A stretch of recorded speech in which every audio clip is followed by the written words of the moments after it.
আসসালামু আলাইকুম। এখন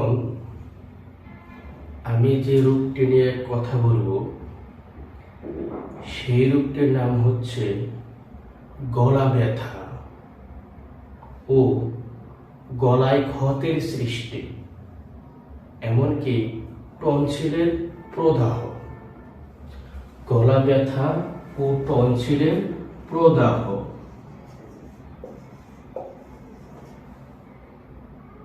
টনসিল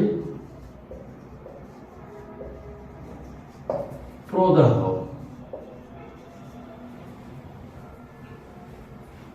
আমরা জানি যে ম্যাক্সিমাম লোকের গলা ব্যথা হয়, তার পাশাপাশি কিন্তু টনসিলেরও একটা নমুনা দেখা যায়। যে ব্যক্তির টনসিল হবে সে ব্যক্তির অবশ্যই গলা ব্যথা থাকবে। যদি কোনো ব্যক্তির গলা ব্যথা থাকে বা গলায় ক্ষতের সৃষ্টি হয়, তাহলে টনসিলের প্রদাহ সৃষ্টি হইবে। আমরা এখন জেনে নিব এই গলা ব্যথাটা তো কেন হচ্ছে, এই টনসিলটা কেন হয়। হওয়ার কিছু প্রাইমারি কারণ রয়েছে, সেই কারণগুলো আমরা এখন দেখব।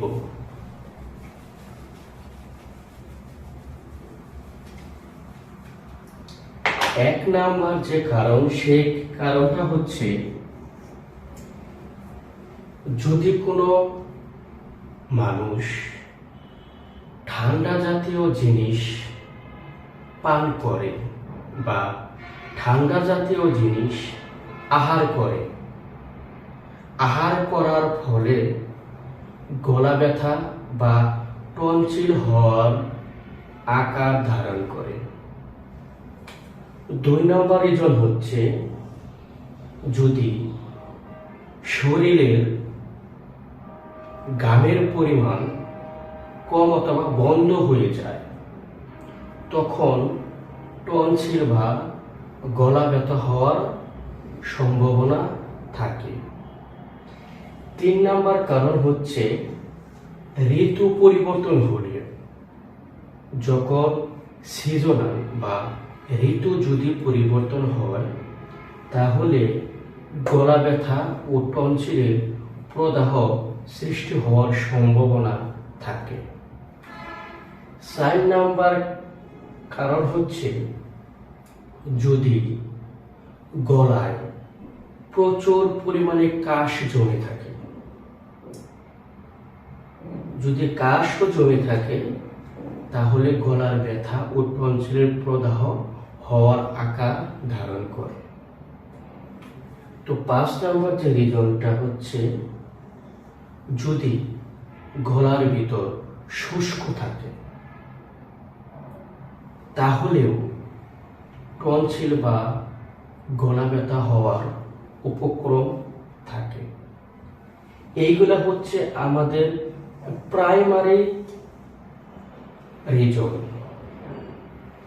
প্রাইমারি রিজন যদি উপলব্ধি করি, তাহলে আমরা গলা ব্যথা বা টনসিল হওয়ার যে কারণগুলো, সেই কারণগুলো আমরা এখন দেখলাম।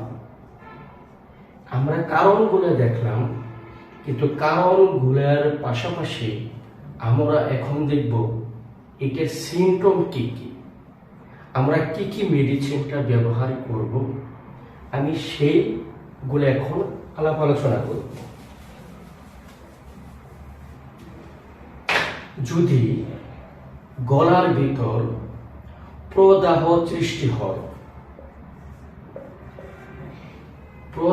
সৃষ্টি হয়, এমনকি টনসিলের 2 পাশে লাল বর্ণের আকার ধারণ করবে, ওই আকারটা হবে রক্তের মতো লাল হবে। এমনকি জিহ্বার মধ্যে সাদা দাগ বা লেপ পড়বে। জিভের যে গোড়াটা আছে ওই গোড়াটা অত্যন্ত ব্যথা করবে। আমরা তখন একটি ওষুধ ইউজ করব, সেই ওষুধের নাম হচ্ছে ভাইটালাক্কা।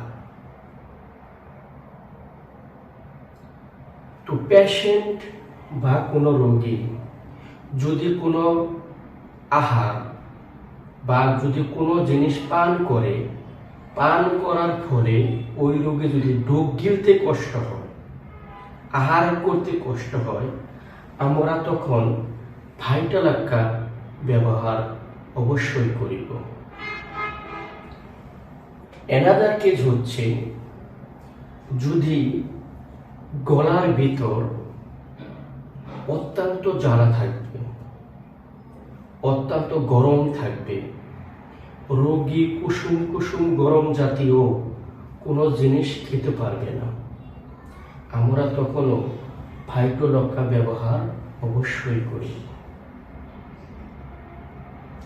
জিহ্বা বা গলার ভিতর যদি ক্ষতের সৃষ্টি হয়, যদি লাল বর্ণের আকার ধারণ করে, এমনকি জিভে এমন ব্যথা করতেছে সে কোনো কিছু মুখে নিতে পারতেছে না, যদি এই রকম আকার সৃষ্টি হয়, আমরা তখন অবশ্যই ভাইটালাক্কা ব্যবহার করিব। মুখের ভিতর এক প্রকার চটচটে আঠার মতো পদার্থ নির্গত হয়, আমরা তখনও ভাইটালাক্কা ব্যবহার করিব। ভাইটালাক্কা গলা ব্যথা এমনকি টনসিলের জন্য ভালো ওষুধ। যে সমস্ত রিজনগুলো বললাম, যে সমস্ত লক্ষণগুলো বললাম,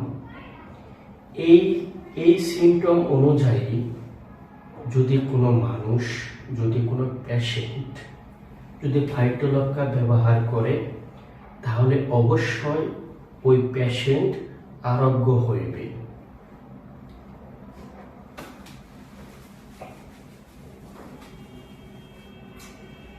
তো যতগুলো সিমটম আলোচনা করেছি, এই সিমটমের পাশাপাশি আরো কিছু ভাইটালাক্কার কিছু উপকারিতা রয়েছে। সেই ভাইটালাক্কার উপকারিতাটা কি? যদি কোনো পেশেন্টের ওজন বেড়ে যায়, তাহলে ওজন কমাতেও এই ভাইটালাক্কা ব্যবহার করা যায়। এমনকি যদি কোনো ব্যক্তির জিহ্বা যদি রক্তের মতো লাল আকার ধারণ করে, সে কোনো কিছু চিবিয়ে খেতে পারে না, এরকম উপক্রম হইলেও সে ভাইটালাক্কা ব্যবহার করতে পারে। এই রিজনের পাশাপাশি আরেকটি রিজন রয়েছে, এমনকি আরেকটি মেডিসিন রয়েছে। সেই মেডিসিনের নাম হচ্ছে হিপার সালফার। আমরা বলি হিপার সালফার। হিপার সালফারের অ্যাবজর্পশনগুলো কি? মুখে ক্ষত হয়েছে, গলার ভিতর ক্ষত হয়েছে, ওই ক্ষততে রক্ত আসে, আলা জিভটা দিয়ে আমার তখন তো ক্ষতের সৃষ্টি হয়েছে, যদি পোজ আকার ধারণ করে, আমরা তখন হিপার সালফার ব্যবহার করব।